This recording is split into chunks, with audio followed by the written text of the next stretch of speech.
सत श्री अकाल दोस्तों, मैं कुलविंदर सिंह एक बार फिर तो हाजिर होया इस वेले दे कुछ खास अपडेट लैके अज दे अपडेट्स की लड़ी दे विच।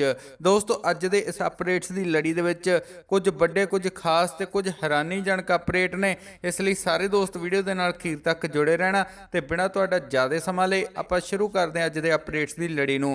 अज दे अपडेट्स की लड़ी दे विच जिथे तुसीं दीप सिद्धू वल्लों कीते गए कुछ बड़े खुलासे सुणोगे, जिहड़े कि गल्लां बातां काफ़ी ज़्यादातर दोस्त नहीं जाण ਉਹ भी दीप सिद्धू ने अपने मूहों आके सामने दसियां ने, ਉਹ भी तुसी अज दे अपडेट्स की लड़ी दे विच ही देखोगे ते नाल ही होर भी काफ़ी खास अपडेट ने, इसलिए तुसी लगातार वीडियो दे नाल बने रहना। ते पहला तुहानूं लै चलदे हां, जिवें कि काफ़ी दोस्त जाणदे भी होणगे कि अमिताभ बच्चन ने सिखां दी प्रशंसा करते हुए 2 करोड़ रुपया दिल्ली गुरुद्वारा प्रबंधक कमेटी नूं दिता है, जिस बारे कि मनजिंदर सिंह सिरसा ने अमिताभ बच्चन का धन्नवाद भी किया है। पर उत्थे एक नौजवान ने सोशल मीडिया ते लाइव आके कुछ अजिहे खुलासे कर दिते ने जिन्हों देख के सुन के हर कोई हैरान रह गया। की ने ये खुलासे ते की ने गल्लां बातां तुसीं आप ही देख लवो इस वीडियो दे विच।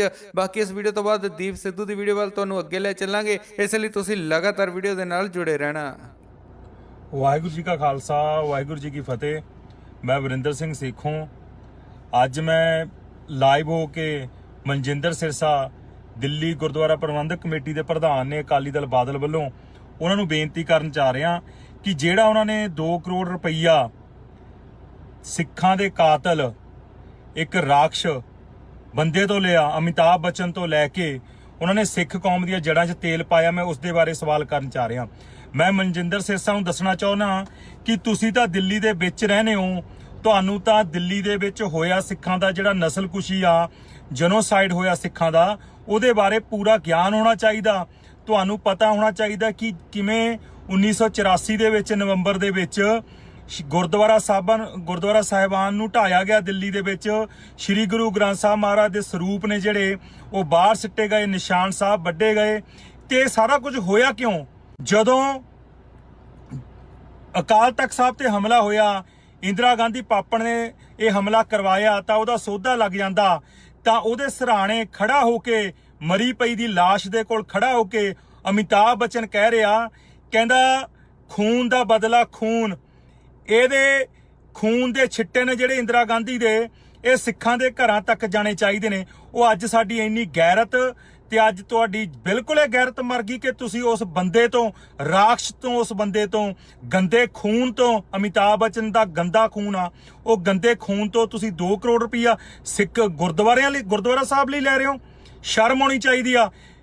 ਕੀ ਹੋਇਆ ਫੇਰ? ਉਹ ਬੰਦਾ ਲਾਈਵ ਹੁੰਦਾ ऑन रेडियो के उत्ते ते कहंदा खून दा बदला खून, जो कुछ नवंबर 1984 दे विच होया अमिताभ बच्चन ने करवाया, सिखां दे घरां दी निशानदेही करवाई राजीव गांधी दे नाल रल के।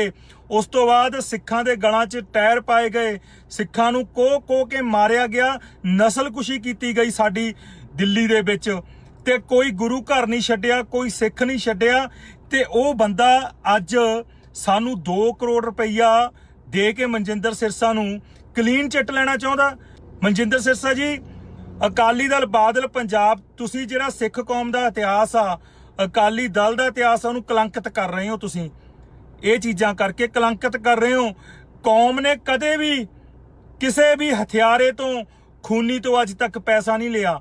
जो गुरुद्वारा कमेटियां दा प्रबंध चलदा जां गुरु घरां दा प्रबंध चलदा, लंगर चलदे ने, जो कुछ हो रहा ਇਹ ਬਾਬਾ ਨਾਨਕ ਦੇ 20 ਰੁਪਈਆਂ ਦੇ ਜਿਹੜਾ ਲੰਗਰ ਸ਼ੁਰੂ ਕੀਤਾ ਸੀਗਾ, ਉਹਦੇ ਵਿੱਚ ਲੋਕਾਂ ਨੇ ਯੋਗਦਾਨ ਪਾ ਗਿਆ। ਜੋ 20 ਰੁਪਏ ਦਾ ਲੰਗਰ ਅੱਜ ਤੱਕ ਕਦੇ ਮੁੱਕਿਆ ਨਹੀਂਗਾ ਤੇ ਨਾ ਹੀ ਕਦੇ ਮੁੱਕਣਾ। ਤੁਸੀਂ ਕਿਉਂ 2 ਕਰੋੜ ਰੁਪਇਆ ਉਸ ਲਾਹਨਤੀ ਬੰਦੇ ਤੋਂ ਲੈ ਰਹੇ ਹੋ, ਜਿਹੜਾ ਘਟੀਆ ਇਨਸਾਨ ਆ, ਜਿਹਦੇ ਦਿਲ ਦੇ ਵਿੱਚ ਸਿੱਖਾਂ ਲਈ, ਸਿੱਖ ਕੌਮ ਦੇ ਲਈ ਨਫ਼ਰਤ ਆ, ਜਿਹਨੇ ਸਿੱਖਾਂ ਦੀ ਨਸਲਕੁਸ਼ੀ ਕਰਾਈ ਹੋਵੇ, 30,000 ਤੋਂ ਵੱਧ ਸਿੱਖਾਂ ਦਾ ਕਤਲ ਕਰਵਾਇਆ ਹੋਵੇ ਦਿੱਲੀ ਦੇ ਵਿੱਚ। ਅੱਜ ਉਹ ਬੰਦਾ ਸਾਨੂੰ 2 ਕਰੋੜ ਰੁਪਇਆ ਲੈ ਕੇ ਆਪਣੇ ਆਪ ਨੂੰ ਕਲੀਨ ਚਿੱਟ ਲੈਣਾ ਚਾਹੁੰਦਾ ਤੇ ਤੁਸੀਂ ਉਹਨੂੰ ਕਲੀਨ ਚਿੱਟ ਦੇਣਾ ਚਾਹੁੰਦੇ ਹੋ। ਪੰਜਾਬ ਦੇ ਵਿੱਚ ਤਾਂ ਅਕਾਲੀ ਦਲ ਬਾਦਲ ਨੇ RSS ਤੇ BJP ਦੇ ਨਾਲ ਮਿਲ ਕੇ ਅਕਾਲ ਤਖਤ ਸਾਹਿਬ ਨੂੰ RSS ਦੇ ਥੱਲੇ ਦੇ ਦਿੱਤਾ। ਜਿਹੜੇ ਜਥੇਦਾਰ ਨੇ ਉਹ ਵੀ RSS ਦੇ ਹੁਕਮ ਪੜ੍ਹ ਕੇ ਸੁਣਾਉਂਦੇ ਨੇ। ਯਾਰ ਕਿਤੇ ਤਾਂ ਛੱਡ ਦਿਓ ਕੌਮ ਨੂੰ। ਸਿਰਸਾ ਸਾਹਿਬ, ਤੁਸੀਂ ਤਾਂ ਮਾੜਾ ਮੋਟਾ ਤਰਸ ਕਰੋ ਕੌਮ ਤੇ। ਤੁਸੀਂ ਤਾਂ ਦਿੱਲੀ 'ਚ ਵਿੱਚ ਬੈਠੇ ਹੋ ਜਿੱਥੇ ਸਾਰਾ ਕੁਝ ਹੋਇਆ। ਜਿੱਥੇ ਨਵੰਬਰ 1984 ਦੇ ਵਿੱਚ ਜੋ ਭਾਣਾ ਵਾਪਰਿਆ, ਤੁਸੀਂ ਉਸੇ ਦਿੱਲੀ ਦੇ ਵਿੱਚ ਬੈਠੇ ਹੋ। ਉਹ ਅੱਜ ਸਿੱਖਾਂ ਦੀ ਨਸਲਕੁਸ਼ੀ ਕਰਨ ਵਾਲੇ 2-2 ਕਰੋੜ ਰੁਪਈਆ ਦੇ ਕੇ ਕਲੀਨ ਚਿੱਟਾ ਲੈਣਗੇ ਸਾਡੇ ਕੋਲੋਂ। ਕੌਮ ਨੂੰ ਬਿਲਕੁਲ ਵੀ ਮਨਜ਼ੂਰ ਨਹੀਂ। ਮੈਂ ਐਲਾਨ ਕਰਦਾ ਕਿ ਸਿਰਸੇ ਦਾ ਵਿਰੋਧ ਕਰਾਂਗੇ ਤੇ ਘਰਾਓ ਵੀ ਕਰਾਂਗੇ ਜੇ ਸਿਰਸੇ ਨੇ ਇਹਦਾ 2 ਕਰੋੜ ਰੁਪਇਆ ਵਾਪਸ ਨਾ ਕੀਤਾ। ਮੈਂ ਸਿਰਸੇ ਨੂੰ ਦੱਸਣਾ ਚਾਹੁੰਦਾ ਇਹਦਾ 2 ਕਰੋੜ ਰੁਪਇਆ ਵਾਪਸ ਕਰੇ ਤੇ ਨਾਲੇ ਦੱਸੇ ਕਿ ਜਿਹਨੇ ਸਿੱਖਾਂ ਦੀ ਨਸਲਕੁਸ਼ੀ ਕਰਾਈ ਹੋਵੇ 1984 ਦੇ ਵਿੱਚ, ਅਸੀਂ ਇਹੋ ਜਿਹੇ ਹਥਿਆਰੇ ਬੰਦੇ ਤੋਂ ਪੈਸੇ ਨਹੀਂ ਲੈ ਸਕਦੇ। ਗੁਰਦੁਆਰਾ ਸਾਹਿਬ ਦਾ ਪ੍ਰਬੰਧ ਜਾਂ ਲੰਗਰ ਨੇ ਇਹ ਇਹੋ ਜਿਹੇ ਹਥਿਆਰਿਆਂ ਦੇ ਪੈਸਿਆਂ ਦੇ ਨਾਲ ਨਹੀਂ ਚੱਲ ਸਕਦਾ। ਯਾਰ ਕਦੇ ਤੁਸੀਂ ਅਡਵਾਨੀ ਨੂੰ ਸਰੋਪਾ ਦਿੰਦੇ ਹੋ ਦਰਬਾਰ ਸਾਹਿਬ ਤੋਂ, ਕਦੇ ਤੁਸੀਂ ਬਾਜਪਾਈ ਨੂੰ ਦਿੰਦੇ ਹੋ, ਕਦੇ ਤੁਸੀਂ ਉਹਨਾਂ ਲੋਕਾਂ ਨੂੰ ਜਿਹੜੇ ਕਹਿੰਦੇ ਸੀਗੇ ਵੀ ਇਹਨਾਂ ਨੂੰ ਪਾਕਿਸਤਾਨ ਭੇਜੋ, ਜਿਨ੍ਹਾਂ ਨੇ ਸਾਡੀ ਨਸਲਕੁਸ਼ੀ ਕੀਤੀ ਆ, ਤੁਸੀਂ ਉਹਨਾਂ ਨੂੰ ਦਰਬਾਰ ਸਾਹਿਬ ਦੇ ਵਿੱਚ ਬੁਲਾ ਕੇ ਉੱਥੇ ਸਰੋਪੇ ਦਿੰਦੇ ਹੋ। ਕੀ ਕੁਝ ਨਹੀਂ ਕਰੇ। ਕਦੇ ਤੁਹਾਡਾ ਬਾਦਲ ਸਰਸੇ ਵਾਲੇ ਨੂੰ ਮਾਫੀ ਦੇ ਦਿੰਦਾ। ਸ੍ਰੀ ਗੁਰੂ ਗ੍ਰੰਥ ਸਾਹਿਬ ਮਹਾਰਾਜ ਦੀ ਬੇਅਦਬੀ ਕਰਵਾਤੀ, ਉਹਨਾਂ ਦੇ ਦੋਸ਼ੀਆਂ ਨੂੰ ਨਹੀਂ ਫੜਿਆ ਜਾਂਦਾ। ਬਾਦਲ ਪਰਿਵਾਰ ਨੇ ਕਰਵਾਈ ਆ। ਬਿਕਰਮਜੀਤ ਸਿੰਘ ਮਜੀਠੀਆ ਚਿੱਟਾ ਵੇਚ ਰਿਹਾ। ਜੋ ਕੁਝ ਹੋ ਰਿਹਾ ਪੰਜਾਬ ਦੇ ਵਿੱਚ ਅਕਾਲੀ ਦਲ ਬਿਲਕੁਲ ਕਲੰਕਿਤ ਕਰਕੇ ਰੱਖਤਾ। ਤੁਸੀਂ ਸਾਰਾ ਸਿੱਖ ਕੌਮ ਦਾ ਇਤਿਹਾਸ ਸੀ ਸਾਡਾ ਸਾਰੇ ਦਾ ਸਾਰਾ ਤੁਸੀਂ ਕਲੰਕਿਤ ਕਰਕੇ ਧਰ ਦਿੱਤਾ। ਤੁਸੀਂ ਆਪਣੇ ਨਿੱਜੀਆਂ ਗਰਜਾਂ ਲਈ, ਆਪਣੀ ਨਿੱਜੀ ਸ਼ੌਹਰਤ ਦੇ ਲਈ, ਆਪਣੇ ਆਪ ਨੂੰ ਸੈਂਟਰ ਦੇ ਅੱਗੇ ਦੇਸ਼ ਭਗਤ ਤੇ ਵਫਾਦਾਰ ਦਿਖਾਉਣ ਦੇ ਲਈ, ਸੈਂਟਰ ਗਵਰਨਮੈਂਟ ਦੇ ਅੱਗੇ ਤੁਸੀਂ ਆਪਣੇ ਆਪ ਨੂੰ ਵਫਾਦਾਰ ਦਿਖਾਉਣ ਦੇ ਲਈ, ਦੇਸ਼ ਭਗਤ ਦਿਖਾਉਣ ਦੇ ਲਈ ਤੁਸੀਂ ਸਿੱਖਾਂ ਦੀਆਂ ਤੇ ਸਿੱਖ ਕੌਮ ਦੀਆਂ ਜੜ੍ਹਾਂ 'ਚ ਤੇਲ ਪਾ ਰਹੇ ਹੋ। ਪਰ ਕੌਮ ਇਹ ਬਰਦਾਸ਼ਤ ਨਹੀਂ ਕਰੂਗੀ, ਨਾ ਕਦੇ ਕੌਮ ਤੁਹਾਨੂੰ ਮਾਫ ਕਰੂਗੀ। ਯਾਰ ਮੈਨੂੰ ਦੱਸੋ ਤਾਂ ਸਹੀ, ਉਸ ਬੰਦੇ ਤੋਂ ਪੈਸੇ ਲੈ ਰਹੇ ਹੋ ਤੁਸੀਂ? ਮੈਂ ਬੇਨਤੀ ਕਰਦਾ ਸਾਰਿਆਂ ਨੂੰ, ਇਹ ਸਿਰਸੇ ਨੂੰ ਸਵਾਲ ਕੀਤਾ ਜਾਵੇ, ਤੁਰੰਤ ਉਹਦੇ ਪੈਸੇ ਵਾਪਸ ਕੀਤੇ ਜਾਣ ਤੇ ਲਿਖਿਆ ਜਾਵੇ ਤੇ ਇਹ ਕਹਿ ਕੇ ਵਾਪਸ ਕੀਤੇ ਜਾਣ ਕਿ ਸਿੱਖਾਂ ਦੇ ਹਥਿਆਰੇ ਤੋਂ ਅਸੀਂ ਪੈਸੇ ਨਹੀਂ ਲੈ ਸਕਦੇ। ਇਹਨਾਂ ਨੇ ਤਾਂ ਯਾਰ ਸਰਸੇ ਵਾਲੇ ਸਾਧ ਨੂੰ ਮਾਫੀ ਦੇਤੀ ਤੇ ਬਾਈਬਲ ਕਲਾਂ ਦੇ ਵਿੱਚ ਗੋਲੀਆਂ ਚਲਵਾ ਕੇ ਸਾਡੇ 2 ਸਿੰਘ ਸ਼ਹੀਦ ਕਰਵਾਤੇ। ਗੁਰੂ ਗ੍ਰੰਥ ਸਾਹਿਬ ਮਹਾਰਾਜ ਦੀ ਬੇਅਦਬੀ ਇਹਨਾਂ ਨੇ ਕਰਵਾਈ ਆ ਤੇ ਕੈਪਟਨ ਸਾਹਿਬ ਮਿਲ ਕੇ ਇਹਨਾਂ ਨੂੰ ਬਚਾ ਰਹੇ ਨੇ। ਸੋ ਦਿੱਲੀ ਦੇ ਵਿੱਚ ਤਾਂ ਘੱਟੋ ਘੱਟ ਸਿਰਸਾ ਸਾਹਿਬ, ਤੁਸੀਂ ਦਿੱਲੀ ਦੇ ਵਿੱਚ ਇਹ ਘਟਨਾ ਹੋਈਆਂ ਨੇ। ਦਿੱਲੀ ਦੇ ਵਿੱਚ ਸਿੱਖਾਂ ਨੂੰ ਮਾਰਿਆ ਗਿਆ, ਲਾਸ਼ਾਂ ਬਲਾਤਕਾਰ ਹੋਏ ਨੇ ਦਿੱਲੀ ਦੇ ਵਿੱਚ ਸ਼ਰੇਆਮ ਰੋਡਾਂ ਦੇ ਉੱਤੇ। ਅਸੀਂ ਕਿਵੇਂ ਭੁੱਲ ਸਕਦੇ ਹਾਂ ਨਵੰਬਰ 1984 ਜਦੋਂ ਸਾਡੀਆਂ ਧੀਆਂ ਨੂੰ, ਸਾਡੀਆਂ ਮਾਵਾਂ ਨੂੰ, ਯਾਰ ਤੁਸੀਂ ਉਹ ਬਿੱਡੋ ਕਲੋਨੀਓ ਦੇਖ ਲੈਂਦਾ ਯਾਰ ਇਹ ਤੋਂ ਪੈਸੇ ਲੈਣ ਤੋਂ ਪਹਿਲਾਂ। ਤੂੰ ਸ਼ਰਮ ਕਰਨੀ ਚਾਹੀਦੀ ਆ ਮਾੜੀ ਮੋਟੀ ਯਾਰ। ਤੁਸੀਂ ਸਿੱਖ ਕੌਮ ਦਾ ਇਤਿਹਾਸ ਨੂੰ ਕਲੰਕਿਤ ਕਰ ਰਹੇ ਹੋ ਤੁਸੀਂ ਲੋਕ। ਕੀ ਸਾਡੀਆਂ ਆਉਣ ਵਾਲੀਆਂ ਨਸਲਾਂ ਪੜਨਗੀਆਂ? ਕੀ ਅਸੀਂ ਦੱਸਾਂਗੇ ਨਸਲਾਂ ਨੂੰ ਆਪਣੀਆਂ ਨੂੰ ਵੀ ਜਿਹੜੇ ਅਮਿਤਾਭ ਬੱਚਨ ਨੇ ਇੰਦਰਾ ਗਾਂਧੀ ਮਰੀ ਦੇ ਸਰਾਣੇ ਖੜ ਕੇ ਕਿਹਾ ਕਿ ਖੂਨ ਦਾ ਬਦਲਾ ਖੂਨ, ਇੰਦਰਾ ਗਾਂਧੀ ਦੇ ਖੂਨ ਦੇ ਛਿੱਟੇ ਸਿੱਖਾਂ ਦੇ ਘਰਾਂ ਤੱਕ ਜਾਣੇ ਚਾਹੀਦੇ ਨੇ। ਜਿਹੜੇ ਅਮਿਤਾਭ ਬੱਚਨ ਨੇ ਰਾਜੀਵ ਨਾਲ ਮਿਲ ਕੇ ਸਿੱਖਾਂ ਦੇ ਘਰਾਂ ਦੀਆਂ ਰਾਤੋਂ ਰਾਤ ਵੋਟਰ ਲਿਸਟਾਂ ਮੰਗਾ ਕੇ ਰਾਤੋਂ ਰਾਤ ਸਿੱਖਾਂ ਦੇ ਘਰਾਂ ਦੀਆਂ ਨਿਸ਼ਾਨਦੇਹੀਆਂ ਕੀਤੀਆਂ, ਉੱਥੇ ਪੈਟਰੋਲ ਬੰਬ ਲਿਆਂਦੇ, ਉੱਥੇ ਟਾਇਰ ਮੰਗਾਏ ਗਏ, ਉੱਥੇ ਹੋਰ ਸਾਰੀ ਸਮੱਗਰੀ ਮੁਹੱਈਆ ਕਰਵਾਈ ਗਈ ਕਿ ਸਿੱਖਾਂ ਨੂੰ ਸਬਕ ਸਿਖਾਇਆ ਜਾਵੇ। ਉਹ ਅਮਿਤਾਭ ਬੱਚਨ ਤੋਂ ਤੁਸੀਂ ਪੈਸੇ ਲੈ ਰਹੇ ਹੋ। ਸ਼ਰਮ ਕਰਨੀ ਚਾਹੀਦੀ ਆ ਮਾੜੀ ਮੋਟੀ ਯਾਰ ਤੁਹਾਨੂੰ। ਕਦੇ ਵੀ ਸਿੱਖ ਕੌਮ ਬਰਦਾਸ਼ਤ ਨਹੀਂ ਕਰੂਗੀ। ਨਾ ਅੱਜ ਤੱਕ ਗੁਰੂ ਦਾ ਲੰਗਰ ਇਹਨਾਂ ਲੋਕਾਂ ਦੇ ਪੈਸਿਆਂ ਨਾਲ ਚੱਲਿਆ, ਨਾ ਹੀ ਚੱਲਦਾ ਆਇਆ। ਅਸੀਂ ਤਾਂ ਸਾਡੇ ਗੁਰੂ ਸਾਹਿਬਾਨਾਂ ਨੇ ਤਾਂ ਅਕਬਰ ਜੰਗੀਰ ਦੇ ਰਿਹਾ ਸੀ ਲੰਗਰ ਨੂੰ, ਉਹ ਨਹੀਂ ਲਈ ਹੈਗੀ। ਤੁਸੀਂ ਸਿਰਫ 2 ਕਰੋੜ ਤੇ ਇਹਨੂੰ ਕਲੀਨ ਚਿੱਟ ਦੇਣ ਨੂੰ ਫਿਰਦੇ ਹੋ। ਬਿਲਕੁਲ ਸਿਰਸੇ ਦਾ ਘਰਾਓ ਕਰਾਂਗੇ। ਸਿਰਸੇ ਨੂੰ ਅਸੀਂ ਬਿਲਕੁਲ ਬਰਦਾਸ਼ਤ ਨਹੀਂ ਕਰਾਂਗੇ ਜੇ ਤੁਸੀਂ ਇਹ ਕੰਮ ਕਰੋਗੇ।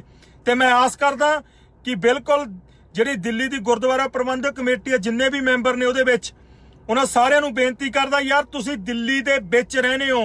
ਸਾਰੀ ਦਿੱਲੀ ਕਮੇਟੀ ਨੂੰ ਮੈਂ ਪੁੱਛਣਾ ਚਾਹੁੰਦਾ, ਤੁਸੀਂ ਦਿੱਲੀ ਦੇ ਵਿੱਚ ਰਹਿੰਦੇ ਹੋ, ਤੁਸੀਂ ਉਸ ਟਾਈਮ ਦੇ ਗਵਾਹ ਵੀ ਹੋ ਜਿਸ ਟਾਈਮ ਸਾਡੇ ਨਾਲ ਇਹ ਕੁਝ ਹੋਇਆ। ਸਾਰੇ ਪ੍ਰੂਫ ਨੇ ਕਿਹਨੇ ਕਰਵਾਇਆ, ਕਿਵੇਂ ਹੋਇਆ। ਅੱਜ ਉਹ ਬੰਦਾ ਸਾਨੂੰ 2 ਕਰੋੜ ਰੁਪਇਆ ਦੇ ਕੇ ਕਹਿੰਦਾ ਮੈਨੂੰ ਕਲੀਨ ਚਿੱਟ ਮਿਲ ਜੂਗੀ, ਮੈਂ ਸਿੱਖਾਂ ਨੂੰ 2 ਦੇਤਾ। ਬਿਲਕੁਲ ਵੀਰੇ ਸਿਰਸੇ ਨੂੰ ਵਿਧਵਾ ਕਲੋਨੀ ਦਿਸਦੀ ਹੋ ਨਹੀਂ। ਮੈਂ ਉਹੀ ਕਹਿਣਾ ਸਿਰਸਾ ਸਾਹਿਬ ਵਿਧਵਾ ਕਲੋਨੀ ਦੇ ਵਿੱਚ ਗੇੜਾ ਮਾਰਿਆ ਓ, ਜਾ ਕੇ ਉੱਥੇ ਮਾਤਾ ਜਗਦੀਸ਼ ਕੌਰ ਦੀਆਂ ਗੱਲਾਂ ਸੁਣ ਲਿਓ ਤੇ ਉੱਥੇ ਵਿਧਵਾ ਕਲੋਨੀ ਦੇ ਵਿੱਚ ਜਾ ਕੇ ਸਾਡੀਆਂ ਮਾਤਾਵਾਂ ਨੂੰ ਮਿਲਿਆ ਓ। ਜਾ ਕੇ ਸ਼ਾਇਦ ਤੁਹਾਡੀ ਜਿਹੜੀ ਜ਼ਮੀਰ ਮਰੀ ਹੋਈ, ਸੁੱਤੇ ਹੋਈ ਜ਼ਮੀਰ ਆ, ਤੁਹਾਡੀ ਅਣਖ ਜਾਗ ਆਵੇ। ਤੁਹਾਨੂੰ ਉੱਥੇ ਜਾ ਆਇਓ, ਬਿੱਡੋ ਕਲੋਨੀ ਦੇ ਵਿੱਚ ਜਿਹੜੀ ਵਿਧਵਾ ਕਲੋਨੀ ਆ, ਉੱਥੇ ਜਾ ਕੇ ਉੱਥੇ ਦੇਖ ਆਇਓ। ਬਿਲਕੁਲ ਵੀ ਕੌਮ ਨੂੰ ਬਰਦਾਸ਼ਤ ਨਹੀਂ, ਸਾਨੂੰ ਨਹੀਂ ਲੋੜ ਇਹੋ ਜਿਹੇ ਖੂਨੀ ਦੀ। ਪਤਾ ਨਹੀਂ ਕਿਹਦੀ ਗੰਦੀ ਔਲਾਦ ਆ ਅਮਿਤਾਭ ਬੱਚਨ, ਇਹੋ ਜਿਹੇ ਗੰਦੇ ਖੂਨ ਦੀ ਸਾਨੂੰ ਬਿਲਕੁਲ ਵੀ, ਗੰਗੂ ਦੇ ਖੂਨ ਦੀ 2 ਕਰੋੜ ਕੀ ਸਾਨੂੰ ਅਰਬਾਂ ਖਰਬਾਂ ਰੁਪਈਆ ਵੀ ਦੇ ਦੇਵੇ ਤਾਂ ਵੀ ਇਹਨੂੰ ਸਾਨੂੰ ਮਨਜ਼ੂਰ ਨਹੀਂ ਸਿੱਖ ਕੌਮ ਨੂੰ। ਮੈਂ ਆਸ ਕਰਦਾ ਕਿ ਦਿੱਲੀ ਗੁਰਦੁਆਰਾ ਪ੍ਰਬੰਧਕ ਕਮੇਟੀ ਦੇ ਜਿੰਨੇ ਹੋਰ ਮੈਂਬਰ ਨੇ ਉਹ ਸਾਰੇ ਇਸ ਚੀਜ਼ ਦਾ ਵਿਰੋਧ ਕਰਨ ਤੇ ਸਿੱਖ ਕੌਮ ਦੀਆਂ ਜਿਹੜੀਆਂ ਭਾਵਨਾਵਾਂ ਬਿਲਕੁਲ ਇਸ ਨਾਲ ਬਲੂੰਦਰੀਆਂ ਗਈਆਂ ਨੇ, ਸਿੱਖ ਕੌਮ ਦੀਆਂ ਭਾਵਨਾਵਾਂ ਨੂੰ ਦੇਖਦੇ ਹੋਏ ਇਹਦਾ ਪੈਸਾ ਵਾਪਸ ਕੀਤਾ ਜਾਵੇ ਤੇ ਕਿਹਾ ਜਾਵੇ ਕਿ ਅਸੀਂ ਇਹੋ ਜਿਹੇ ਕਾਤਲ ਬੰਦੇ ਤੋਂ ਪੈਸੇ ਨਹੀਂ ਲੈ ਸਕਦੇ। ਵਾਹਿਗੁਰੂ ਜੀ ਕਾ ਖਾਲਸਾ, ਵਾਹਿਗੁਰੂ ਜੀ ਕੀ ਸੋ ਦੋਸਤੋ, ਇਸ ਨੌਜਵਾਨ ਵੱਲੋਂ ਜੋ ਵੀ ਗੱਲਾਂ ਬਾਤਾਂ ਜੋ ਵੀ ਤੱਥ ਸਾਹਮਣੇ ਰੱਖੇ ਗਏ ਨੇ ਉਸ ਬਾਰੇ ਤੁਸੀਂ ਆਪਣੀ ਰਾਏ ਕਮੈਂਟਾਂ ਦੇ ਵਿੱਚ ਜਰੂਰ ਸਾਂਝੀ ਕਰਿਓ। ਤੇ ਇਸ ਤੋਂ ਪਹਿਲਾਂ ਕਿ ਤੁਹਾਨੂੰ ਦੀਪ ਸਿੱਧੂ ਬਾਰੇ ਸਾਹਮਣੇ ਆਈ ਇੱਕ ਖਾਸ ਵੀਡੀਓ ਵੱਲ ਅੱਗੇ ਲੈ ਕੇ ਚੱਲੀਏ, ਜਿਸ ਦੇ ਵਿੱਚ ਦੀਪ ਸਿੱਧੂ ਨੇ ਆਪ ਕੁਝ ਵੱਡੇ ਖੁਲਾਸੇ ਕੀਤੇ ਨੇ ਜਿਨ੍ਹਾਂ ਬਾਰੇ ਜ਼ਿਆਦਾਤਰ ਦੋਸਤ ਨਹੀਂ ਜਾਣਦੇ। ਪਰ ਉਸ ਵੀਡੀਓ ਵੱਲ ਲਿਜਾਣ ਤੋਂ ਪਹਿਲਾਂ ਤੁਹਾਨੂੰ ਲੈ ਚੱਲਦੇ ਹਾਂ ਇੱਕ ਖਾਸ ਹੋਰ ਛੋਟੀ ਜਿਹੀ ਵੀਡੀਓ ਵੱਲ। ਕਾਫੀ ਦੋਸਤ ਜਾਣਦੇ ਵੀ ਨੇ ਕਿ ਜੋ ਸੰਘਰਸ਼ ਦੇ ਵਿੱਚ ਦਿੱਲੀ ਦੇ ਬਾਰਡਰਾਂ ਤੇ ਯਾਨੀ ਕਿ ਟਿੱਕਰੀ ਬਾਰਡਰ ਤੇ ਇੱਕ ਸ਼ਰਮਨਾਕ ਘਟਨਾ ਹੋਈ ਹੈ, ਉਸ ਦੇ ਬਾਰੇ ਹਰਿਆਣਾ ਤੋਂ ਬਾਰਡਰ ਕੈਨਣ ਵਾਲੇ ਨਵਦੀਪ ਸਿੰਘ ਨੇ ਕਿਸਾਨ ਜਥੇਬੰਦੀਆਂ ਨੂੰ ਇੱਕ ਅਪੀਲ ਕੀਤੀ ਹੈ। ਕੀ ਇਹ ਅਪੀਲ, ਆਓ ਤੁਸੀਂ ਆਪ ਹੀ ਸੁਣ ਲਵੋ ਉਹਨਾਂ ਦੀ ਇਸ ਵੀਡੀਓ ਦੇ ਵਿੱਚ। ਬਾਕੀ ਇਸ ਮਸਲੇ ਬਾਰੇ ਵੀ ਤੁਸੀਂ ਆਪਣੀ ਰਾਏ ਕਮੈਂਟਾਂ ਦੇ ਵਿੱਚ जरूर साझी करियो। नमस्कार साथियों, एक खबर जो सुबह से सोशल मीडिया के ऊपर चल रही है, जो टिकरी बॉर्डर के ऊपर बंगाल से अपनी एक महिला साथी जो हमारे साथ यहाँ पर संघर्ष लड़ने के लिए आई थी, उसके साथ जो बलात्कार की खबर चल रही है, इस मैटर को लेकर हम संयुक्त मोर्चे से अपील करते हैं कि आपके पास जो भी जानकारी इस केस को लेकर रहा है वो लोगों के सामने साझा की जाए और इस केस की निष्पक्ष रूप से जांच होनी चाहिए, ताकि अगर कोई भी इसके अंदर दोषी है उसको कल को उसके खिलाफ सख्त से सख्त कार्रवाई हो, सख्त से सख्त उसको सजा मिले। क्योंकि उन्होंने अगर कोई भी गलत काम किया है तो उसके लिए लड़की के साथ नहीं, इस पवित्र आंदोलन को भी ठेस पहुंचाने का काम किया है। यहाँ पर जो हजारों करोड़ों लोग बैठे हैं जो अपने हकों की लड़ाई लड़ रहे हैं, जो आने वाले फ्यूचर को बचाने की लड़ाई लड़ रहे हैं, उनकी भावनाओं के साथ भी खेलने का काम किया है। अगर कल को कोई इसके अंदर दोषी पाया जाता है उसके खिलाफ कठोर से कठोर सजा उनको मिलनी चाहिए। तो हम संयुक्त मोर्चे से फिर अपील करते हैं कि इस मैटर को लेकर लोगों के सामने अपनी जानकारी रखें और इस केस की निष्पक्ष रूप से जांच हो, ताकि उस लड़की को इंसाफ मिल सके। धन्यवाद किसान साथियों, सभी इस मैटर को लेकर आवाज जरूर उठाएं। धन्यवाद किसान साथियों। ਸੋ ਦੋਸਤੋ, ਹੁਣ ਤੁਹਾਨੂੰ ਲੈ ਚੱਲਦੇ ਹਾਂ ਦੀਪ ਸਿੱਧੂ ਦੀ ਉਸ ਖਾਸ ਵੀਡੀਓ ਵੱਲ, ਜਿੱਥੇ ਕਿ ਉਹਨਾਂ ਨੇ ਇੱਕ ਨਿੱਜੀ ਚੈਨਲ ਨੂੰ ਦਿੱਤੀ ਗਈ ਆਪਣੀ ਇੰਟਰਵਿਊ ਦੇ ਵਿੱਚ ਕੁਝ ਅਜਿਹੀਆਂ ਗੱਲਾਂ, ਕੁਝ ਅਜਿਹੇ ਖੁਲਾਸੇ ਕੀਤੇ ਨੇ ਜਿਨ੍ਹਾਂ ਬਾਰੇ ਜ਼ਿਆਦਾਤਰ ਦੋਸਤ ਨਹੀਂ ਜਾਣਦੇ। ਕੀ ਨੇ ਇਹ ਗੱਲਾਂ ਬਾਤਾਂ ਤੇ ਖੁਲਾਸੇ, ਆਓ ਤੁਸੀਂ ਆਪ ਹੀ ਦੇਖ ਲਵੋ ਦੀਪ ਸਿੱਧੂ ਦੀ ਇਸ ਲੇਟੈਸਟ ਵੀਡੀਓ ਦੇ ਵਿੱਚ। ਲਾਲ ਕਿਲੇ ਜਾਣ ਦਾ ਪਲਾਨ ਸੰਯੁਕਤ ਕਿਸਾਨ ਮੋਰਚੇ ਦੇ ਜਿਹੜੇ 2 ਜ਼ਿੰਮੇਵਾਰ ਲੀਡਰ ਆ, ਉਸੇ ਦਿਨ 26 ਤਰੀਕ ਨੂੰ ਉਹਨਾਂ ਨੇ ਸਾਰੀ ਸੰਗਤ ਨੂੰ ਇਹ ਅਪੀਲ ਕੀਤੀ ਸੀ ਵੀ ਲਾਲ ਕਿਲੇ ਪਹੁੰਚੋ ਤੇ ਉੱਥੇ ਜਾ ਕੇ ਪੀਸਫੁਲੀ ਬੈਠੇ। ਇੱਕ ਤਾਂ ਆਪਣੇ ਸਵਰਨ ਸਿੰਘ ਪੰਧੇਰ ਉਹਨਾਂ ਨੇ ਕੀਤਾ ਸੀ, ਫਿਰ ਮਨਜੀਤ ਰਾਏ। ਸਾਰੀ ਗੱਲ ਮੇਰੇ ਸਿਰ ਤੇ ਆ ਗਈ ਵੀ ਮੈਂ ਸਾਰਿਆਂ ਨੂੰ ਲਾਲ ਕਿਲੇ ਲੈ ਗਿਆ। ਹਾਲਾਂਕਿ ਤੁਸੀਂ ਦੇਖੋ ਉੱਥੇ ਹਜ਼ਾਰਾਂ ਲੱਖਾਂ ਬੰਦੇ, ਉਹੀ ਬੰਦੇ ਜਿਹੜੇ ਕਿਸਾਨ ਮੋਰਚੇ 'ਚ ਸ਼ਮੂਲੀਅਤ ਨੂੰ ਟਰੈਕਟਰ ਰੈਲੀ ਦੀ ਕਾਲ ਸੰਯੁਕਤ ਕਿਸਾਨ ਮੋਰਚੇ ਨੇ ਦਿੱਤੀ। 25 ਨੂੰ 24 ਨੂੰ ਉੱਥੇ ਹਜ਼ਾਰਾਂ ਦੀ ਗਿਣਤੀ 'ਚ ਸੰਗਤ ਪਹੁੰਚੀ, ਹਰਿਆਣੇ ਤੋਂ ਪਹੁੰਚੀ, ਪੰਜਾਬ ਤੋਂ ਪਹੁੰਚੀ, ਉਹੀ ਸਾਰੇ ਬੰਦੇ ਇੱਥੇ ਗਏ ਜੀ ਲਾਲ ਕਿਲੇ। ਇਹੀ ਗੱਲ ਮੈਂ ਵੀ ਸਵਾਲ ਪੁੱਛਦਾ, ਮੈਂ ਤੁਹਾਨੂੰ ਦੱਸਦਾ ਜੀ ਡਿਸਓਨ ਕਿਉਂ ਕਰਤਾ। 2 ਗੱਲਾਂ ਹੁੰਦੀਆਂ ਇਹਦੇ ਪਿੱਛੇ, ਵੀ ਇੱਕ ਇਹਦਾ ਬੈਕਗ੍ਰਾਉਂਡ ਆ, ਪਿੱਛੇ ਇੱਕ ਪੂਰੀ ਇੱਕ ਕਹਾਣੀ ਪਈ ਆ। ਜਦੋਂ ਲਾਲ ਕਿਲੇ ਦੀ ਕਾਲ ਦਿੱਤੀ ਗਈ, ਉਦੋਂ ਪਹਿਲਾਂ 25 ਨੂੰ ਸੰਯੁਕਤ ਕਿਸਾਨ ਮੋਰਚਾ ਜੋ ਦਿੱਲੀ ਪੁਲਿਸ ਨਾਲ ਇੱਕ ਰੂਟ ਤੈਅ ਹੋਇਆ, ਉਸ ਰੂਟ ਨੂੰ ਸ਼ਾਮ ਨੂੰ ਅਨਾਉਂਸ ਕਰਦਾ, ਉਹਦੇ ਤੇ ਵਿਵਾਦ ਹੋ ਜਾਂਦਾ ਕਿਉਂਕਿ ਲੋਕਾਂ ਨੂੰ ਉੱਥੇ ਬੁਲਾਇਆ ਇਹ ਕਹਿ ਕੇ ਗਿਆ, ਔਰ ਇਹ ਤਾਂ ਜੱਗ ਜ਼ਾਹਿਰ ਗੱਲ ਆ ਵੀ ਰਿੰਗ ਰੋਡ ਤੇ ਅਸੀਂ ਟਰੈਕਟਰ ਰੈਲੀ ਕਰਾਂਗੇ। ਈਵਨ ਤੁਸੀਂ ਇਹ ਦੇਖੋ, ਇਹਨਾਂ ਦੇ ਜਿਨ੍ਹਾਂ ਨੂੰ ਆਗੂ ਮੰਨੀ ਫਿਰਦੇ ਸੀ, ਜਿਹੜੇ ਆਪਣੇ ਯੋਗੇਂਦਰ ਯਾਦਵ, ਉਹਨਾਂ ਦਾ ਵੀ ਬਿਆਨ ਆਉਂਦਾ ਵੀ ਅਗਰ ਗਣਤੰਤਰ ਕੇ ਦਿਵਸ ਕਿਸਾਨ ਟਰੈਕਟਰ रैली नहीं करेगा, उन्होंने तो जनपथ तक की गल करते हैं, तो कौन करेगा। हम इसको स्पष्ट कर दिया है, उन्होंने ये लैंग्वेज सी, हमने दिल्ली पुलिस को स्पष्ट कर दिया है गणतंत्र के दिन किसान दिल्ली में रैली करेगा, अगर किसान नहीं करेगा तो कौन करेगा। ये उन्होंने 22 तरीक का 21-22 तरीक का बयान आ। देखो इन्ने रिस्पोंसिबल बयान और किहड़े चेहरे दे रहे हैं। यानी तुसी ये कह रहे हो कि जेडे किसान लीडर कुछ उत्थे मोरी बने हुए सी, उन्होंने तुहानू मिसगाइड किया। ਨਹੀਂ ਜੀ ਨਹੀਂ, ਜਾਂ ਉਹਨਾਂ ਦੀ ਜਿਹੜੇ ਬਿਆਨਬਾਜ਼ੀ ਸੀ ਤੁਸੀਂ ਉਹਨੂੰ ਫੋਲੋ ਕਰਨ ਲੱਗ ਗਏ? ਮਿਸਗਾਈਡ ਕਿਸੇ ਨੇ ਕਿਸੇ ਨੂੰ ਨਹੀਂ ਕੀਤਾ। ਮੈਂ ਤੁਹਾਨੂੰ ਇਹ ਤੁਸੀਂ ਇੱਕ ਚੀਜ਼ ਦੇਖੋ, 20 ਦਿਨ ਇਹ ਅਪੀਲ ਹੁੰਦੀ ਗਈ ਸੰਯੁਕਤ ਕਿਸਾਨ ਮੋਰਚੇ ਦੀ ਸਟੇਜ ਤੋਂ ਜਾਂ ਵੱਖ-ਵੱਖ ਪਲੇਟਫਾਰਮਸ ਤੋਂ ਵੀ ਤੁਸੀਂ 26 ਤਰੀਕ ਨੂੰ ਦਿੱਲੀ ਪਹੁੰਚੋ, ਬਾਰਡਰਾਂ ਤੇ ਪਹੁੰਚੋ, ਆਪਾਂ ਟਰੈਕਟਰ ਰੈਲੀ ਕਰਨੀ ਆ, ਰਿੰਗ ਰੋਡ ਤੇ ਜਾ ਕੇ ਰੈਲੀ ਕਰਨੀ ਆ। ਮੇਨ ਜਿਹੜਾ ਇੱਕ ਕਾਮਨ ਜਾਂ ਇਹ ਕਹਿ ਲਓ ਪਪੂਲਰ ਜਿਹੜਾ ਇਮੋਸ਼ਨ ਸੀ ਉਹ ਇਹ ਸੀ ਉਸ ਟਾਈਮ। 20 ਦਿਨ 25 ਤਰੀਕ ਤਾਈਂ, 26 ਨੂੰ ਤਾਂ ਚਲੋ ਰੈਲੀ ਦੀ ਸ਼ੁਰੂਆਤ ਹੋਣੀ ਸੀ ਜਾਂ ਉਹ ਉਸ ਦਿਨ ਰੈਲੀ ਕੀਤੀ ਜਾਣੀ ਸੀ। ਔਰ ਇੱਥੋਂ ਤੱਕ ਹੀ ਸੀਮਤ ਨਹੀਂ ਰਹੀ ਗੱਲ। ਸੰਯੁਕਤ ਕਿਸਾਨ ਮੋਰਚੇ ਦੀ ਸਟੇਜ ਤੋਂ ਇਹ ਬੋਲਿਆ ਗਿਆ ਵੀ ਕਿਸਾਨ ਲਾਲ ਕਿਲੇ ਤੇ ਝੰਡਾ ਚੜਾਉਣਗੇ, ਕੋਈ ਰਾਸ਼ਟਰਪਤੀ ਨਹੀਂ ਚੜਾਊਗਾ, ਕੋਈ ਪ੍ਰਧਾਨ ਮੰਤਰੀ ਨਹੀਂ ਚੜਾਊਗਾ। ਇਹ ਕਿਹਨੇ ਬੋਲਿਆ? ਇਹ ਮੈਂ ਤੁਹਾਡੇ ਕੋਲੇ ਵੀਡੀਓਜ਼ ਦਿਖਾ ਦਿੰਨਾ ਜੀ। ਦੇਖੋ ਇੱਕ ਗੱਲ ਮੈਂ ਤੁਹਾਨੂੰ ਦੱਸਦਾ, ਤੁਸੀਂ ਕਿਸੇ ਵੀ ਸਰਕਾਰੀ ادارے ਵੱਲ ਨਹੀਂ ਜਾਵਾਂਗੇ, ਹੋ ਸਕਦਾ ਇੱਕ ਲੀਡਰ ਨੇ ਜ਼ਰੂਰ ਕਿਹਾ ਹੋਵੇ। ਤਾਂ ਉਹ ਪ੍ਰੈਸ ਕਾਨਫਰੰਸ ਹੋਈ, ਜਦੋਂ ਉਹ ਪ੍ਰੈਸ ਕਾਨਫਰੰਸ 26 ਤਰੀਕ ਤੋਂ ਪਹਿਲਾਂ ਜਿਹੜਾ ਕਿਹਾ ਜਾਂਦਾ ਸੀਗਾ ਕਿ ਅਸੀਂ ਇਹਨਾਂ ਨੂੰ ਕੰਟਰੋਲ ਕਰਾਂਗੇ, ਸਾਡੇ ਵੋਲੰਟੀਅਰ ਰੱਖਣਗੇ, ਅਸੀਂ ਤੈਅ ਰੂਟ ਤੇ ਜਾਵਾਂਗੇ, ਉਹਦੇ 'ਚ ਇਹ ਗੱਲ ਕਹੀ ਗਈ ਫਿਰ ਨਹੀਂ ਗਏ। ਕਿਉਂ ਅਸੀਂ ਨਹੀਂ ਗਏ? ਰਾਸ਼ਟਰਪਤੀ ਭਵਨ ਵੱਲ ਨਹੀਂ ਜਾਣਾ, ਅਸੀਂ ਕਿਸੇ ਮਿਊਜ਼ੀਅਮ ਵੱਲ ਨਹੀਂ ਜਾਣਾ, ਅਸੀਂ ਲਾਲ ਕਿਲੇ ਵੱਲ ਨਹੀਂ ਜਾਣਾ, ਅਸੀਂ ਤੈਅ ਰੂਟ ਤੇ ਜਾਵਾਂਗੇ। ਅੱਛਾ, ਕਿਉਂ ਨਹੀਂ ਗਏ ਫਿਰ ਉਧਰ ਨੂੰ? ਨਹੀਂ, ਕਿਉਂ ਜਾਣਾ ਚਾਹੀਦਾ ਸੀ? ਤੁਸੀਂ ਇਹ ਦੱਸੋ, ਕਿਉਂ ਜਾਣਾ ਚਾਹੀਦਾ ਸੀ? ਕਿਉਂ ਨਹੀਂ ਗਏ? ਜੇ ਉਹ ਕਹਿੰਦੇ ਸੀ ਸਾਡੇ ਵੋਲੰਟੀਅਰਸ ਲੱਗਣਗੇ, ਔਰ ਜਿਹੜੀ ਪੁਲਿਸ ਨੇ ਪਰਮਿਸ਼ਨ ਦਿੱਤੀ ਸੀ ਉਹਦੇ 'ਚ ਇਹ ਕਲੀਅਰ ਕੱਟ ਲਿਖਿਆ ਹੋਇਆ ਸੀ ਵੀ 12 ਵਜੇ ਰੈਲੀ ਸਟਾਰਟ ਕਰਨੀ ਆ। ਪਰ ਤੁਸੀਂ ਰਾਜੇਵਾਲ ਸਾਹਿਬ ਹੋਣ, ਡੱਲੇਵਾਲ ਸਾਹਿਬ ਹੋਣ, ਚਾਹੇ ਕੋਈ ਹੋਰ ਸਾਡਾ ਕਿਸਾਨ ਲੀਡਰ ਹੋਵੇ, ਉਹਨਾਂ ਨੇ ਸਵੇਰੇ 8 ਵਜੇ ਰੈਲੀ ਦੀ ਸ਼ੁਰੂਆਤ ਕੀਤੀ। ਤੁਹਾਡੇ ਚੈਨਲਸ ਨਹੀਂ ਉਹਨਾਂ ਨੂੰ ਜਾ ਕੇ ਕਵਰ ਕੀਤਾ। ਇਹ ਸਿੱਧੀ ਵਾਇਓਲੇਸ਼ਨ ਸੀ। 8 ਵਜੇ ਇਹ ਰੂਟ ਤੇ ਕੌਣ ਗਿਆ? ਮੈਂ ਤੁਹਾਨੂੰ 7 ਲੀਡਰ ਕਿਸਾਨ ਆਗੂ ਉਹ ਦੱਸ ਦੇਣਾ ਜਿਹੜੇ ਲਾਲ ਕਿਲੇ ਪਹੁੰਚ ਗਏ ਸੀ ਉਹਨਾਂ ਨੇ, ਪਰ ਉਹ ਕੈਮਰੇ ਦੇ ਸਾਹਮਣੇ ਨਹੀਂ ਆਏ। ਆਪਦੀ ਰਿਸਪੌਂਸਿਬਿਲਿਟੀ ਨੂੰ ਹੈਂਡਲ ਨਹੀਂ ਕਰਨਾ ਹੈ। ਹੁਣ ਤੁਸੀਂ ਇਹਨਾਂ ਗੱਲਾਂ ਨੂੰ ਆਪਾਂ ਜੇ ਦੁਬਾਰਾ ਉਧੇੜਾਂਗੇ ਨਾ, ਪਰ ਮੈਂ ਤੁਹਾਨੂੰ ਹੋਰ ਵੀ ਇਹੋ ਜਿਹੇ ਪਬਲਿਕ ਚਿਹਰੇ ਜਿਹੜੇ ਉੱਥੇ ਜੀ ਇਹਦੇ ਚ ਗਲਤ ਦੱਸੋ ਕੀ ਹੋਇਆ ਜੀ। ਮੈਂ ਉੱਥੇ ਗਿਆ 2 ਵਜੇ ਪ੍ਰਚਾਰਿਆ ਕੀ ਗਿਆ, ਦੀਪ ਸਿੱਧੂ ਤਾਂ ਸਵੇਰੇ ਹੀ ਉੱਥੇ ਪਹੁੰਚ ਗਿਆ ਸੀ। ਔਰ ਇਹ ਤਾਂ ਹੁਣ ਸਬੂਤਾਂ ਦੇ ਆਧਾਰ ਤੇ, ਜਾਂ ਤੁਸੀਂ ਇਹ ਕਹਿ ਲਓ ਮੇਰੇ ਜਿਹੜੇ ਉੱਥੇ ਮੇਰੇ ਕੋਲੇ ਆਪਦੇ ਸਬੂਤ ਪਏ ਆ, ਮੇਰੇ ਮੋਬਾਈਲ ਲੋਕੇਸ਼ਨਸ ਪਈਆਂ, ਅਸੀਂ ਗੂਗਲ ਮੈਪ ਤੇ ਜਿਹੜਾ ਰਾਹ ਲੱਭ ਗਏ ਆ ਉਹ ਸਭ ਕੁਝ ਪਿਆ। ਕਿੰਨੇ ਵਜੇ ਪਹੁੰਚਿਆ, ਲਾਸਟ ਫੋਨ ਮੈਂ ਘਰੇ ਕੀਤਾ ਉੱਥੇ ਜਾ ਕੇ। ਤੁਹਾਨੂੰ ਲੱਗਦਾ ਹੈ ਕਿ ਲਾਲ ਕਿਲੇ ਤੇ ਜਾ ਕੇ ਤੁਸੀਂ ਜੋ ਹਾਸਿਲ ਕਰਨਾ ਚਾਹੁੰਦੇ ਸੀ ਉਹ ਹਾਸਿਲ ਕਰ ਲਿਆ? ਦੀਪ ਸਿੱਧੂ ਲਾਲ ਕਿਲੇ ਤੇ ਇੱਕ ਪਾਰਟਿਸਪੈਂਟ ਦੀ ਤਰ੍ਹਾਂ ਗਿਆ ਸੀ, ਉਵੇਂ ਜਿਵੇਂ ਹਜ਼ਾਰਾਂ ਪਾਰਟਿਸਪੈਂਟ ਗਏ ਸੀ। ਉੱਥੇ ਹਾਸਿਲ ਕੀ ਕਰਨਾ ਸੀ? ਅਸੀਂ ਲੀਡਰਸ਼ਿਪ ਫੇਲਿਅਰ ਦੀ ਗੱਲ ਦੱਸਦਾ ਮੈਂ ਤੁਹਾਨੂੰ। ਕਾਮ ਤਾਂ ਲਾਉਣੀਆਂ ਦੂਜੇ ਬੰਦਿਆਂ ਦਾ, ਉਹਨਾਂ ਬੰਦਿਆਂ ਦਾ ਸਟਾਈਲ ਤੇ ਉਹਨਾਂ ਬੰਦਿਆਂ ਦਾ ਉਹ ਕਿਰਦਾਰ ਹੋ ਸਕਦਾ, ਦੀਪ ਸਿੱਧੂ ਦਾ ਕਿਰਦਾਰ ਲੇਕਿਨ ਹਵਾ 'ਚ ਵੀ ਕਿਸੇ ਦੇ ਬਾਰੇ ਕਹਿ ਦੇਣਾ ਫਿਰ ਤਾਂ ਸਾਰਿਆਂ ਨੂੰ ਗਲਤ ਠਹਿਰਾ ਦੇਣਾ। ਨਹੀਂ, ਹਵਾ 'ਚ ਨਹੀਂ ਆ, ਅਟੈਕ ਤਾਂ ਹੋਇਆ ਨਾ, ਇਹ ਤਾਂ ਸਾਹਮਣੇ ਆਇਆ। ਇਹਦਾ ਮਤਲਬ ਲੋਕ ਨਾਰਾਜ਼ ਹੋ ਗਏ ਨਾ ਤੁਹਾਡੇ ਐਕਸ਼ਨ ਤੋਂ? ਲੋਕ ਨਾਰਾਜ਼ ਨਹੀਂ ਹੋਏ, ਟਾਰਗੇਟ ਹੋਇਆ ਮੈਂ, ਟਾਰਗੇਟ ਕੀਤਾ ਗਿਆ। ਸਰਕਾਰ ਨੇ ਵੀ ਟਾਰਗੇਟ ਕੀਤਾ, ਸਾਡੇ ਜਿਹੜੇ ਲੀਡਰ ਸੀ ਉਹਨਾਂ ਨੇ ਵੀ ਟਾਰਗੇਟ ਕੀਤਾ। ਲੀਡਰ ਕਹਿ ਰਹੇ ਕਿ ਤੁਸੀਂ ਸਰਕਾਰ ਦੇ ਸਪਾਂਸਰਡ ਸੀ, ਤੁਸੀਂ ਕਹਿ ਰਹੇ ਹੋ ਕਿ ਸਰਕਾਰ ਨੇ ਵੀ ਟਾਰਗੇਟ ਕੀਤਾ, ਲੀਡਰਸ ਨੇ ਵੀ ਟਾਰਗੇਟ ਕੀਤਾ। ਐਬਸੋਲੂਟਲੀ, ਇਹਦਾ ਰੀਜ਼ਨ ਆ ਦੀਪ ਸਿੱਧੂ ਇੱਕ ਮੀਡੀਆ ਫੇਸ ਬਣ ਗਿਆ ਸੀ ਐਜੀਟੇਸ਼ਨ 'ਚ।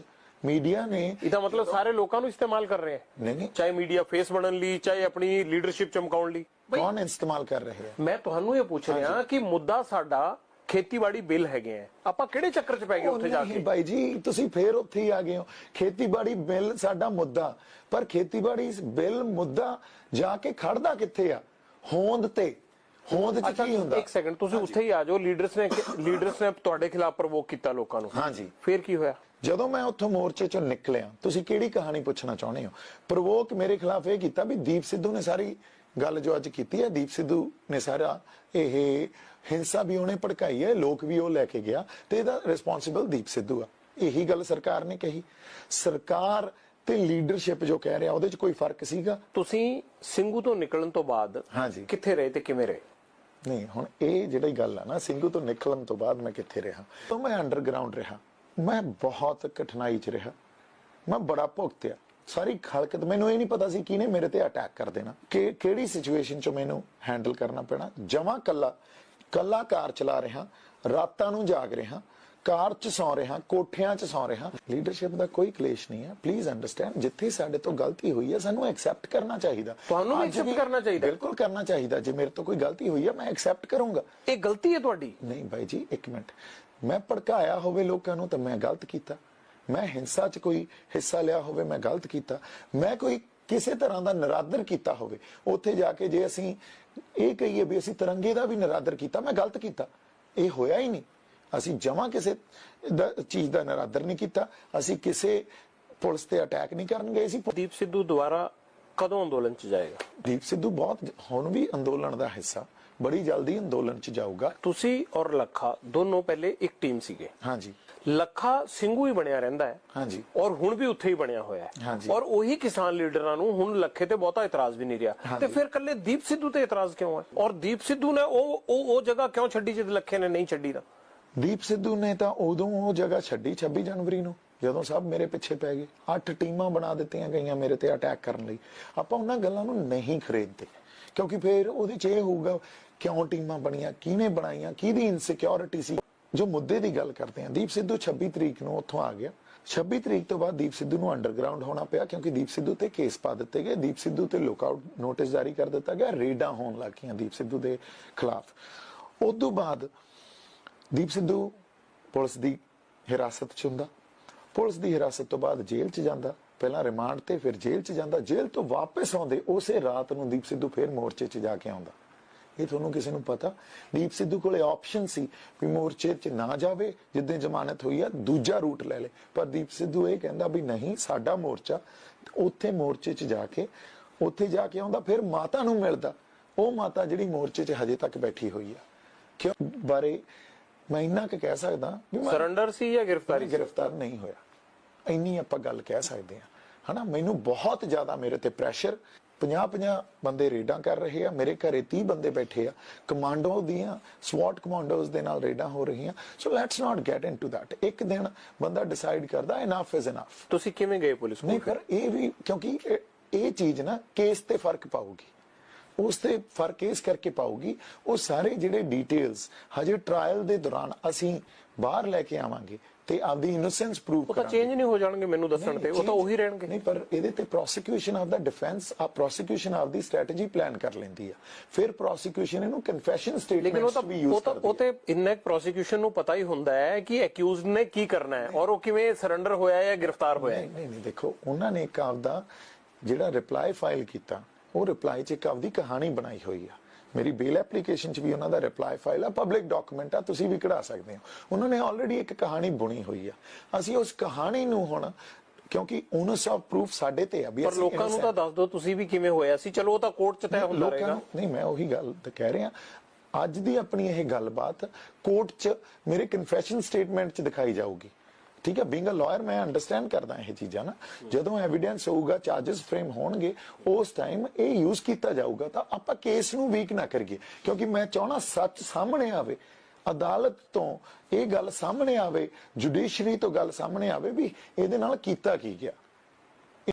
ਇੱਕ ਤਾਂ ਜਦੋਂ ਆਈਡੀਓਲੋਜੀਕਲੀ ਆਪਾਂ ਡਿਫਰ ਕਰਦੇ ਆ ਨਾ, ਬੜੇ ਘੱਟ ਬੰਦੇ ਹੁੰਦੇ ਆ ਜਿਹੜੇ ਪਰਸਨਲ ਰਿਲੇਸ਼ਨਸ਼ਿਪ 'ਚ ਇਹ ਗੱਲ ਲੈ ਕੇ ਨਹੀਂ ਜਾਂਦੇ ਵੀ ਠੀਕ ਆ, ਅਸੀਂ ਪੋਲੀਟੀਕਲ ਸਾਡਾ ਆਈਡੀਆਜ਼ ਡਿਫਰੈਂਟ ਹੋ ਸਕਦੇ ਆ, ਸਾਡੀ ਆਈਡੀਓਲੋਜੀ ਡਿਫਰੈਂਟ ਹੋ ਸਕਦੀ ਆ, ਪਰ ਪਰਸਨਲ ਰਿਲੇਸ਼ਨ ਤਾਂ ਆਪਣਾ ਉਵੇਂ ਹੀ ਰਹੂਗਾ। ਪਰਸਨਲ ਰਿਲੇਸ਼ਨ ਇੱਥੇ ਇਫੈਕਟ ਹੋ ਗਿਆ, ਕਿਉਂਕਿ ਉਹਨਾਂ ਤੇ ਡੈਫੀਨਿਟਲੀ ਪਾਰਟੀ ਦਾ ਵੀ ਪ੍ਰੈਸ਼ਰ ਹੋਣਾ। ਦੀਪ ਸਿੱਧੂ ਅੱਜ ਕਿਸਾਨ ਐਜੀਟੇਸ਼ਨ 'ਚ ਆ। ਦੀਪ ਸਿੱਧੂ ਸੰਤ ਜਰਨੈਲ ਸਿੰਘ ਭਿੰਡਰਾਂਵਾਲਿਆਂ ਦੀ ਗੱਲ ਕਰਦਾ। ਦੀਪ ਸਿੱਧੂ ਨੇ ਕਈ ਵਾਰੀ ਖਾਲਿਸਤਾਨ ਦੇ ਨੈਰੇਟਿਵ ਨੂੰ ਵੀ ਕਾਊਂਟਰ ਕੀਤਾ ਵੀ ਜਿਸ ਤਰ੍ਹਾਂ ਦਾ ਨੈਰੇਟਿਵ ਥਰੋ ਕੀਤਾ ਜਾਂਦਾ, ਆਪਾਂ ਉਸ ਨੈਰੇਟਿਵ 'ਚ ਨਾ ਪਈਏ, ਆਪਾਂ ਇਹਨੂੰ ਗੱਲ ਨੂੰ ਸਮਝੀਏ। ਗੱਲ ਹੈ ਕਿ ਕਿਉਂ ਪੰਜਾਬ 'ਚ ਵਾਰ-ਵਾਰ ਗੱਲ ਉੱਠਦੀ ਰਹਿੰਦੀ ਹੈ ਇਹ, ਹਨਾ। ਉਹ ਕਿਸੇ ਨੇ ਸਹੀ ਢੰਗ ਨਾਲ ਸੰਨੀ ਦਿਓਲ ਦੀ ਗੱਲ ਕਰ ਰਹੇ ਸੀ ਅਸੀਂ ਵੀ, ਉਹਨਾਂ ਨੇ ਕਿਉਂ ਅਲੱਗ ਕੀਤਾ? ਹਾਂ, ਮੈਂ ਆਉਣਾ।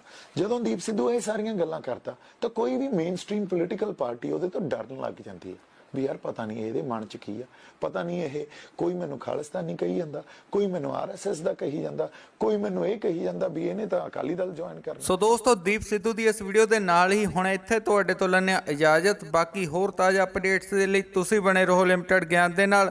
ਪੰਜਾਬੀ ਮਿਊਜ਼ਿਕ ਅਤੇ ਫਿਲਮ ਇੰਡਸਟਰੀ ਦੇ ਤਾਜ਼ਾ ਅਪਡੇਟਸ ਅਤੇ ਕਿਸਾਨੀ ਸੰਘਰਸ਼ ਦੀ ਹਰ ਇੱਕ ਤਾਜ਼ਾ ਖਬਰ ਸਭ ਤੋਂ ਪਹਿਲਾਂ ਦੇਖਣ ਦੇ ਲਈ ਹੁਣੇ ਸਬਸਕ੍ਰਾਈਬ ਕਰੋ ਤੁਹਾਡੇ ਹੀ ਆਪਣੇ ਚੈਨਲਸ ਲਿਮਟਿਡ ਗਿਆਨ ਤੇ ਸਵੈਗ ਪੰਜਾਬ ਟੀਵੀ। ਅਤੇ ਚੈਨਲਸ ਨੂੰ ਸਬਸਕ੍ਰਾਈਬ ਕਰਨ ਤੋਂ ਬਾਅਦ ਨੋਟੀਫਿਕੇਸ਼ਨ ਬੈਲ ਤੇ ਕਲਿੱਕ ਕਰਕੇ ਆਲ ਤੇ ਜ਼ਰੂਰ ਸਿਲੈਕਟ ਕਰ ਲੈਣਾ, ਤਾਂ ਕਿ ਸਾਡੀ ਹਰ ਇੱਕ ਨਵੀਂ ਵੀਡੀਓ ਤੁਹਾਡੇ ਤੱਕ ਪਹੁੰਚੇ ਸਭ ਤੋਂ ਪਹਿਲਾਂ। ਅਤੇ ਨਾਲ ਹੀ ਦੋਸਤੋ, YouTube ਤੋਂ ਇਲਾਵਾ ਤੁਸੀਂ ਸਾਨੂੰ Facebook ਪੇਜ ਤੇ ਅਤੇ Instagram ਅਕਾਊਂਟ ਨੂੰ ਵੀ ਲਾਈਕ ਫੋਲੋ ਜ਼ਰੂਰ ਕਰ ਲੈਣਾ, ਕਿਉਂਕਿ ਅਸੀਂ YouTube ਤੋਂ ਇਲਾਵਾ ਹੋਰ ਖਬਰਾਂ ਤੁਹਾਡੇ ਨਾਲ Facebook ਅਤੇ Instagram ਤੇ ਸਾਂਝੀਆਂ ਕਰਦੇ ਰਹਿੰਦੇ ਹਾਂ। ਸੋ ਦੋਸਤੋ, ਹੁਣ ਇੱਥੇ ਸਾਨੂੰ ਦਿਓ ਇਜਾਜ਼ਤ, ਮਿਲਾਂਗੇ ਜਲਦ। ਥੈਂਕ ਯੂ, ਧੰਨਵਾਦ, ਟੇਕ ਕੇਅਰ।